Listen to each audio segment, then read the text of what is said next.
Hello मेरे प्यारे विद्यार्थियों, कैसे हैं आप सब। आशा करते हैं कि आप सब स्वस्थ होंगे और मस्त होंगे और आपकी पढ़ाई लिखाई बहुत ही बेहतरीन ढंग से चल रही होगी। तो आज के इस क्लास में आप सीखने जा रहे हैं साइंस के बारे में, अर्थात विज्ञान के बारे में। विज्ञान क्या होता है, विज्ञान की परिभाषा क्या है, विज्ञान किस शब्द से बना है या विज्ञान किस शब्द से लिया गया है और साइंस भी किस शब्द से लिया गया है। एकदम बहुत ही बढ़िया ढंग से, बहुत ही रोचक ढंग से आप आज सीखने वाले हैं। तो आइए सबसे पहले हम शुरू करते हैं आपका क्लास। हम बात करते हैं ये साइंस है क्या। ठीक है, साइंस इंग्लिश वर्ड है और विज्ञान जो है वो संस्कृत भाषा का ही शब्द है। तो सबसे पहले हम समझते हैं कि साइंस की परिभाषा आखिर होती क्या है। तो समझते हैं साइंस की परिभाषा क्या है। तो science is the systematic study of the natural world based on observation and experiment. एक बार मैं फिर से रिपीट करता हूं, science is the systematic study of the natural world based on observation and experiments. अर्थात विज्ञान जो है ये क्रमबद्ध अध्ययन है प्राकृतिक दुनिया का ऑब्जर्वेशन और एक्सपेरिमेंट अर्थात प्रेक्षण और प्रयोग पर आधारित। अर्थात प्रेक्षण और प्रयोग पर आधारित प्राकृतिक दुनिया का क्रमबद्ध अध्ययन ही विज्ञान है। ठीक है, आपने विज्ञान के बारे में इतना समझा। अब हम बात कर लेते हैं जो विज्ञान शब्द है। जो विज्ञान शब्द है वो संस्कृत भाषा का शब्द है। जो विज्ञान शब्द है वो संस्कृत भाषा का शब्द है। ठीक, संस्कृत भाषा के में दो शब्द है, वि और ज्ञान, उनको मिलकर के बना है विज्ञान। तो विज्ञान संस्कृत भाषा का शब्द है जो दो शब्दांशों वि और ज्ञान से मिलकर बना है। वि का अर्थ होता है विशेष और ज्ञान का अर्थ होता है नॉलेज अर्थात ज्ञान। तो विशेष ज्ञान को ही हम विज्ञान कहते हैं या ब्रह्मांड में घटित घटनाओं के सुव्यवस्थित एवं क्रमबद्ध अध्ययन को ही विज्ञान कहते हैं। ये दो छोटे छोटे विज्ञान के डिफिनीशन है। अब हम यहीं पे और बात कर लेते हैं कि जो साइंस वर्ड है ये कहां से आया है। तो साइंस वर्ड लैटिन भाषा के शब्द सिंटिया से आया है। साइंस वर्ड कहां से आया है तो लैटिन भाषा के शब्द सिंटिया से आया है, जिसका स्पेलिंग है SCIENTIA। तो साइंस जो वर्ड है लैटिन भाषा के शब्द सिंटिया से आया है, जिसका अर्थ होता है टू नो अर्थात जानना। तो इस प्रकार सिंटिया का अर्थ क्या होता है, टू नो अर्थात जानना। तो जानने के संदर्भ में जो शब्द था उसी को लेकर बनाया गया है साइंस। और साइंस का दूसरा नाम क्या है, विज्ञान है। विज्ञान आपको लगेगा ये हिंदी भाषा का शब्द है, वैसे विज्ञान संस्कृत भाषा का शब्द है। तो आपने शॉर्ट में समझा, विशेष ज्ञान को विज्ञान कहेंगे या ब्रह्मांड में घटित घटनाओं के सुव्यवस्थित एवं क्रमबद्ध अध्ययन को ही विज्ञान कहते हैं। परिकल्पना, प्रयोग, प्रेक्षण और निष्कर्ष के आधार पर प्राप्त ज्ञान को हम विज्ञान कहते हैं। तो आइए अब हम इसको एक एक करके समझते हैं। जैसा कि मैंने आपको बताया विज्ञान की डिफिनीशन क्या है, तो मैंने बताया विशेष ज्ञान को विज्ञान कहेंगे, ब्रह्मांड में घटित घटनाओं के सुव्यवस्थित एवं क्रमबद्ध अध्ययन को विज्ञान कहेंगे। लेकिन आइए एक प्रकार से और आप समझ लीजिए विज्ञान का डिफिनीशन। विज्ञान क्या है, तो विज्ञान वह व्यवस्थित ज्ञान है। ध्यान देना है, विज्ञान क्या है, तो विज्ञान वह व्यवस्थित ज्ञान है जो अवलोकन अर्थात ऑब्जर्वेशन, प्रयोग अर्थात एक्सपेरिमेंट और तर्क अर्थात लॉजिक पर आधारित होता है। विज्ञान क्या है, विज्ञान एक सिस्टमेटिक नॉलेज है, व्यवस्थित ज्ञान है जो अवलोकन, तर्क और प्रयोग पर आधारित होता है और प्राकृतिक घटनाओं एवं नियमों को समझने में सहायता करता है। प्राकृतिक जो घटना होती है, जो प्राकृतिक नियम होता है, उसको समझने में विज्ञान हमारी मदद करता है। अर्थात विज्ञान क्या होता है, विज्ञान ऑब्जर्वेशन, एक्सपेरिमेंट और लॉजिक पर आधारित अध्ययन होता है जो हमें प्रकृति अथवा प्राकृतिक घटनाओं को अध्ययन करने में हमारी मदद करता है। ठीक है, जैसा कि यहां पर आपको इंग्लिश में लिखा दिखेगा, मैंने आपको पहले ही बताया है, क्या बताया है, science is the systematic study of the natural world based on observation and experiment. ठीक है, तो इसका शाब्दिक अर्थ क्या होगा, प्रेक्षण और प्रयोग के आधार पर प्राकृतिक घटनाओं का, प्रेक्षण और प्रयोग के आधार पर प्राकृतिक इस दुनिया का क्रमबद्ध अध्ययन ही विज्ञान होता है। ठीक है, तो ध्यान देना है, दुनिया में कोई भी घटना हो, दुनिया में कोई भी घटना हो, अगर उस घटना का हम प्रैक्टिकल के थ्रू, ठीक है, उसके बारे में कुछ अध्ययन करते हैं, उसके बारे में सोचते हैं, समझते हैं, तो वही क्या होगा, विज्ञान होगा। और आप सभी को पता है इस दुनिया में इंसान हैं, बहुत से इंसान हैं। हालांकि नर और मादा दो ही प्रकार के इंसानों की प्रजाति है, लेकिन धर्म बहुत ज्यादा है, संप्रदाय पंथ बहुत ज्यादा है। तो अलग अलग धर्म पंथ संप्रदाय है, सबकी जो है सिस्टम जीवन यापन का अलग होगा। लोगों को मानने का, अपने इष्ट देव ईश्वर प्रभु गॉड अल्लाह को मानने का सिस्टम अलग अलग होगा। तो धर्मों के अनुसार जो धर्म होता है, धर्मों के जो अनुसार है वो अलग सिस्टम रहता है जीवन के बारे में जानने का, समझने का। साइंस के अनुसार जीवन को समझने का सिस्टम अलग है। तो धर्मों में दर्शन होता है, दर्शन सोचने का विषय होता है, समझने का विषय होता है, तर्क का विषय होता है। और साइंस जो है प्रैक्टिकल पर आधारित ज्ञान होता है। साइंस प्रैक्टिकल पर आधारित ज्ञान होता है, वहीं दर्शन जो है केवल कल्पना और सोच का विषय होता है।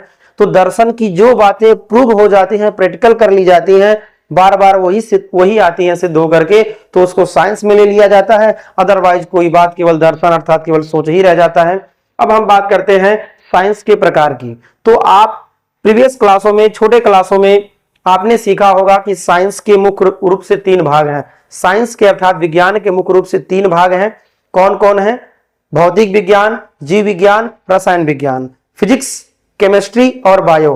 भौतिक, रसायन और जीव विज्ञान 3 पार्ट आप बेसिक से जान रहे होंगे एकदम प्रीवियस क्लासों से, लेकिन यहां पर आप कुछ अलग नजरिए से सीखेंगे। जैसा कि आप यहां देख सकते हैं, यहां पर जो साइंस है उसको अलग कैटेगरी से जो है अलग कैटेगरी में उसको रखा गया है। सबसे पहले हम बात करेंगे साइंस को, ये थोड़ा अलग प्रकार का है, इसमें सभी प्रकार के साइंस आ जाएंगे। कौन कौन सा साइंस जो आप बड़े क्लासों में जाकर पढ़ेंगे आगे, उसके बारे में यहां बात हो रहा है।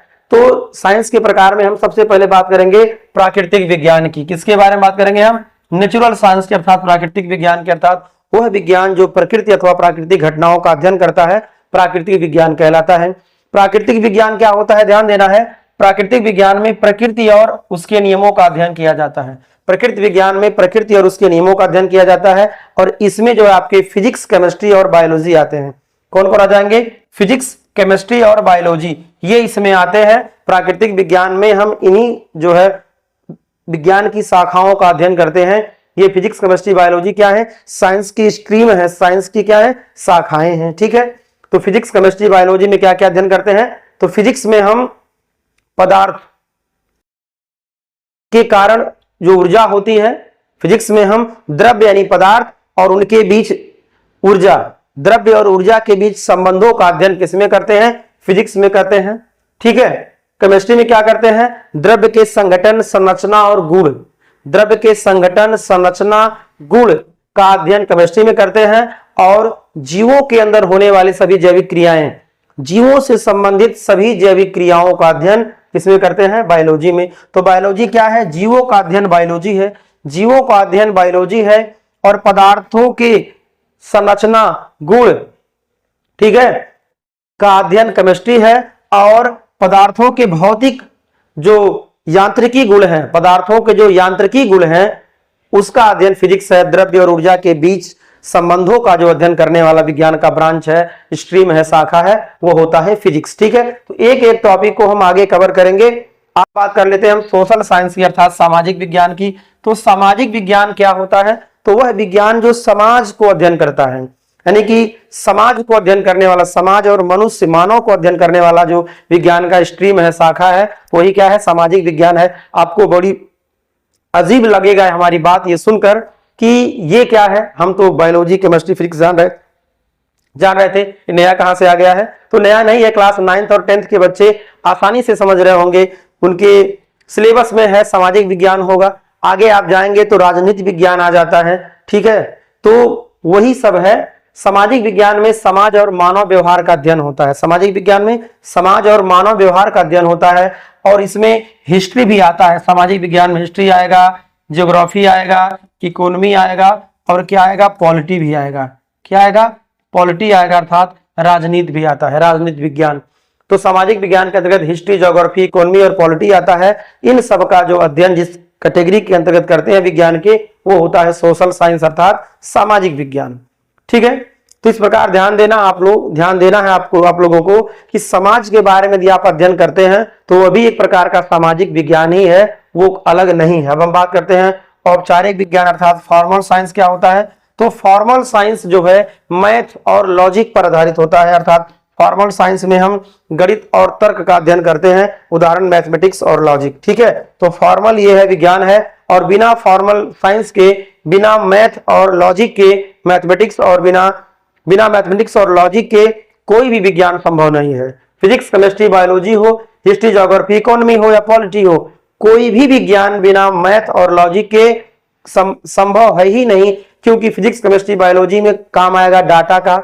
ठीक है, हिस्ट्री, ज्योग्राफी, इकोनॉमी और पॉलिटी में डाटा जरूर काम आएगा, और वो डाटा का संबंध किससे है? मैथ और लॉजिक से या मैथ से। इस प्रकार औपचारिक जो विज्ञान है, जो फॉर्मल साइंस है, वो सभी विज्ञानों की रीढ़ है। ठीक है, सभी विज्ञानों में इसका भरपूर उपयोग होता है। अब हम बात करते हैं अनुप्रयुक्त विज्ञान अर्थात अप्लाइड साइंस क्या होता है। अप्लाइड साइंस क्या होता है, ध्यान देना है। आज हमारे पास जो कुछ भी नई नई तकनीक है, हमारे पास जो भी नई नई तकनीक है, वो उसका कारण क्या है? अप्लाइड साइंस है। अर्थात विज्ञान का व्यवहारिक जो उपयोग है, विज्ञान का जो व्यवहारिक उपयोग है, वही क्या है? अनुप्रयुक्त विज्ञान है। वही क्या है? अनुप्रयुक्त विज्ञान है। ठीक है, और इंजीनियरिंग, मेडिकल साइंस, इंजीनियरिंग और मेडिकल साइंस जो है अप्लाइड साइंस के अंतर्गत आता है। ठीक है, तो इस प्रकार आप देख रहे हैं साइंस के सब स्ट्रीम हैं, ये सब साइंस के क्या हैं? स्ट्रीम हैं। ठीक है, तो इसमें प्राकृतिक विज्ञान में फिजिक्स, केमिस्ट्री, बायोलॉजी आ जाएगा। सामाजिक विज्ञान में हिस्ट्री, पॉलिटी,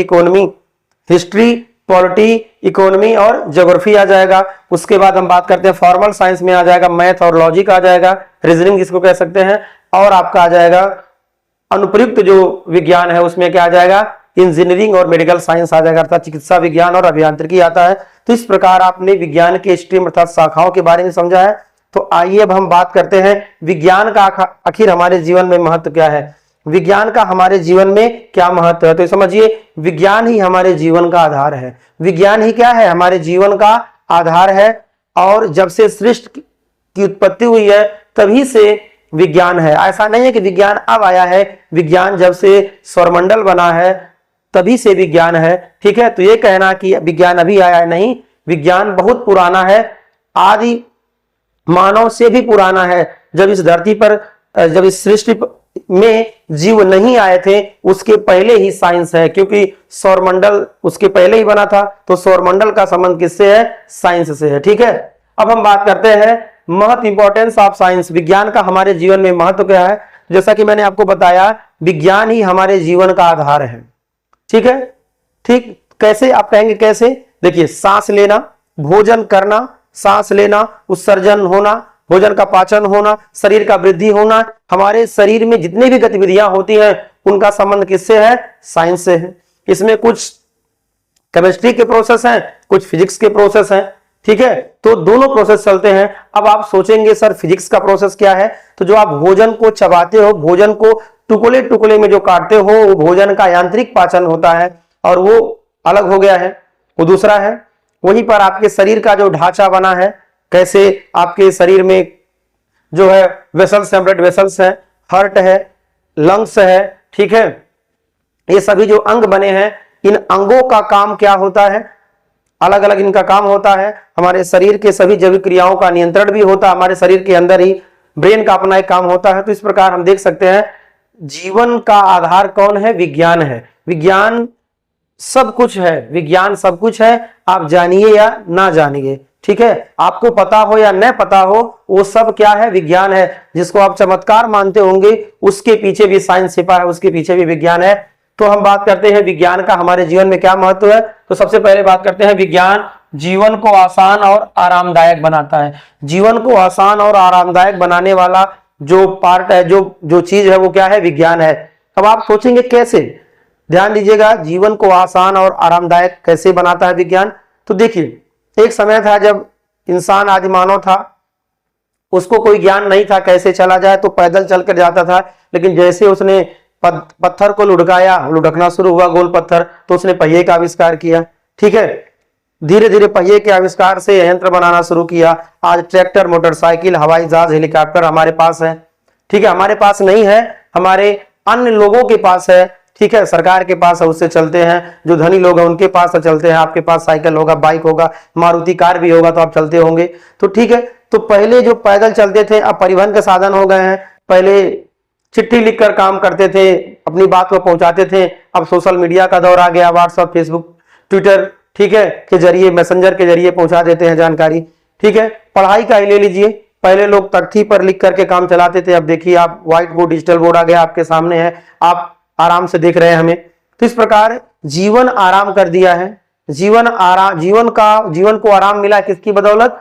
साइंस की बदौलत। हर सेक्टर में साइंस ने अपना योगदान दिया है और साइंस के पीछे लोगों का ब्रेन लगा है, लोगों का दिमाग लगा। तो इस प्रकार साइंस ने हमारे जीवन को क्या बनाया है? आसान और आरामदायक बनाया है। ठीक है, और आसान और आरामदायक जीवन कैसे बना है? ब्रेन की बदौलत। इसलिए आपको कहा जा रहा है कि आप पढ़िए, जब पढ़ेंगे तो आपका ब्रेन विकसित होगा तो आप भी कुछ नया करेंगे। दूसरा है नई नई तकनीकों का विकास। साइंस क्या करता है? नई नई तकनीकों का विकास करता है। नई नई तकनीकों की बदौलत ही आज इतनी तरक्की संभव हो पाई है। कैसे? जैसे आज आपके मोबाइल में जो इंटरनेट आ रहा है, जो भी डाटा दूर से आ जाता है, उसका कारण क्या है? संचार चैनल है, एंटीना, अभिग्राही एंटीना है, प्रेषक एंटीना है। तो वो सब किसकी बदौलत है? वो सब टेक्नोलॉजी की बदौलत है, इंजीनियरिंग की बदौलत है। ये सब आज कोई बीमारी होता है, फटाफट आप हॉस्पिटल में जाते हैं, मेडिकल साइंस के थ्रू उसका इलाज होता है, डॉक्टरों के थ्रू उसका इलाज होता है। तो ये सब साइंस की बदौलत ही आगे हो पाया है। ठीक है, स्वास्थ्य सेवाओं को बेहतर बनाता है कौन? साइंस क्या करता है? स्वास्थ्य सेवाओं को बेहतर बनाता है। एक समय था जब लोग हैजा से पूरा गांव का गांव साफ हो जाता था, बीमारी आती थी, पूरा प्रकोप, सारा गांव सुलंठ जाता था, पूरा गांव साफ हो जाता था। ठीक है, तो लेकिन आज जो है मेडिकल इक्विपमेंट, मेडिकल यानी मेडिकल व्यवस्था दुरुस्त हुआ है, जिससे कम लोग अब मरते हैं, जन्म दर ज्यादा होता है, मृत्यु दर अब कम हो गया है। इसका कारण क्या है? साइंस ही है। ठीक है, शिक्षा और ज्ञान को बढ़ाता है कौन? साइंस क्या करता है? शिक्षा और ज्ञान को बढ़ाता है। देखिए एक समय था जब लोगों के पास ज्ञान नहीं पहुंचता था, उनके आसपास परिवेश से पहुंचता था, लोग ज्यादा दूर तक जा नहीं सकते थे। बहुत समय पहले की हम बात कर रहे हैं। लेकिन अब क्या हो गया है? अब अमेरिका में कोई बात कहेगा तो आपके पास आ सकता है। हम अभी जहां से शूट कर रहे हैं ये है महाराजगंज जिले का ब्लॉक लक्ष्मीपुर। ठीक है, और वहां निराला हाई स्कूल के स्कूल में मेरा डिजिटल बोर्ड लगा है, एक कमरे में लगा है, कंप्यूटर लैब में लगा है, और मैं आपको यहीं से आपको बता रहा हूं, आप पढ़ा रहा हूं। तो आप कहीं पर होंगे, नेपाल, पाकिस्तान, ऑस्ट्रेलिया या फिर किसी और देश में होंगे, देख रहे होंगे। वैसे ज्यादातर हमारे जो व्यूअर हैं वो इंडिया के हैं, कुछ नेपाल के हैं और कुछ पाकिस्तान के भी कुछ लोग देख लेते हैं, एक आध दो लोग शायद देखे होंगे। ठीक है, तो ये सब शिक्षा और ज्ञान को बढ़ाने का काम कौन करता है? साइंस करता है। देश के विकास में महत्वपूर्ण योगदान देता है कौन? देश के विकास में महत्वपूर्ण योगदान देता है साइंस। ठीक है, तो साइंस जितना तरक्की करेगा, लोगों का तरक्की उतना ही होगा। अभी हमने बताया आपको कि जीवन को आसान और आरामदायक बनाता है। इसी का एक पहलू ले लीजिए, फसल यानी कि कृषि क्षेत्र में। देखिए कृषि क्षेत्र में पहले बैल से ट्रैक्टर आ गया है, रोटावेटर आ गया है, पहले हाथ से काटते थे, दाते थे। अब देखिए क्या हो गया है, अब आ गया है कंबाइन। तो कृषि क्षेत्र में भी क्रांति आई है, मल्टी टाइप के प्रोडक्ट जो है फर्टिलाइजर बन गए हैं, तो सुधार हुआ है कृषि क्षेत्र में, हरित क्रांति आई है और उसके बाद से आपके जीवन में खुशहाली आई है। लेकिन ध्यान रहे, विज्ञान जितना तरक्की कर रहा है, लोगों की दशा और दिशा उतने ही दयनीय होता जा रहा है। तो विज्ञान का जब सकारात्मक प्रयोग होगा तो सही होगा, नकारात्मक जब प्रयोग होगा विज्ञान का तो दशा और दिशा क्या होगा? एकदम ध्वस्त हो जाएगा। तो जैसा कि आप इमेज में देख सकते हैं कितनी तरक्कियां, बुलेट ट्रेन से लेकर कंप्यूटर, हेलीकॉप्टर, हवाई जहाज, इलेक्ट्रिक से लेकर के क्या क्या चीजें नहीं बनाई गई हैं, नैनो चिप तक बना दी गई हैं। अब आप जानते होंगे लेजर ऑपरेशन होता है, बिना चीरा कांटा के, बिना टाका के, चीरा के आपका ऑपरेशन हो जाता है। तो ये सब विज्ञान के थ्रू ही संभव है। अब बात करते हैं विज्ञान के उपयोग कहाँ है। तो चिकित्सा में, दवाइयां, इलाज, वैक्सीन आदि बनाने में, केमिस्ट्री जो विज्ञान का एक शाखा है केमिस्ट्री, मेडिकल साइंस में, चिकित्सा में भरपूर प्रयोग होता है विज्ञान का। तकनीक में, technology, mobile, internet, AI, computer इत्यादि में साइंस का ही उपयोग होता है। कृषि में जैसा कि मैंने आपको बताया, उन्नत खेती, खाद, मशीनें, सिंचाई, इन सब में साइंस का भरपूर योगदान है। साइंस की बदौलत ही जीवन बेहतर हो पाया है। परिवहन में तेज, सुरक्षित और सुगम यात्रा के लिए साइंस के थ्रू बहुत बड़े बड़े क्या बनाए गए हैं? यातायात के साधन बनाए गए हैं। अभी पहले आपने देखा होगा लढ़िया डल्लप होता था, ठीक है, बग्घी होता था। अब क्या हो गया है? अब आपके सामने ट्रॉली आ गया, स्कूटर, कार, बस, ट्रेन, हवाई जहाज आ गया आवागमन के लिए। तो ये सब सुविधा मिला है आपको दिमाग बढ़ने की बदौलत। दिमाग बड़ा है, आविष्कार किए हैं, और आविष्कार करने से आपको सुविधा मिला है। तो इसलिए कहा जाता है आप लोग पढ़िए, आप भी कुछ करिए, ताकि आने वाली पीढ़ियां आपके लिए, आपके बारे में सोचें, और आने वाली पीढ़ियां कुछ नया करेंगी सकारात्मक वे में। ठीक है, अब है पर्यावरण।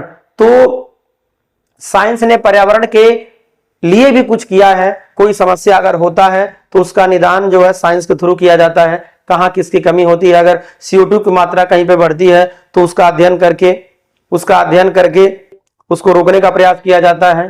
ठीक है, तो आपको पता होगा वैश्विक उष्मीकरण तथा ग्लोबल वार्मिंग इतने समय सबसे बड़ी चिंता है पूरी दुनिया की। तो ज्यादा पेड़ लगाने की बात कही जाती है। प्रतिवर्ष 5 जून को विश्व पर्यावरण दिवस मनाया जाता है। पृथ्वी संरक्षण दिवस भी मनाया जाता है, अलग से अलग अलग दिवस मनाए जाते हैं। किस लिए? ताकि पर्यावरण का संरक्षण हो सके। ठीक है, हमारे पृथ्वी के बारे में, वायुमंडल के बारे में इसके लोगों को ज्ञान हो, इसका ज्यादा दुरुपयोग न हो, सदुपयोग हो। तो पर्यावरण में प्रदूषण नियंत्रण के लिए, संसाधनों के संरक्षण और पर्यावरण को संतुलन करने के लिए साइंस का भरपूर प्रयोग किया जाता है। तो इस प्रकार हम ये कह सकते हैं कि जो साइंस है वो हमारे जीवन का आधार है। साइंस ही सब कुछ है, बिना साइंस के कुछ भी नहीं है। आपके शरीर में जितनी भी जैविक क्रियाएं होती हैं वो साइंस का ही काम है। आपके घर में जितनी भी चीजें बनी होंगी उसमें साइंस ही लगाती। इस प्रकार आप साइंस से हटकर नहीं है, आप साइंस से सटकर हैं। तो इसलिए आप लोग जिस क्लास में हैं बहुत बढ़िया ढंग से पढ़िए, क्योंकि आप आज आपके पास जो भी सुविधाएं हैं वो दूसरे लोगों ने परिश्रम करके आविष्कार किया है और आप तक वो पहुंचा है। इसलिए आप बढ़िया से पढ़िए, आने वाले नस्लों के लिए आप अच्छा करिए। तो आज के लिए इतना ही। Thanks for watching my video. जय हिंद।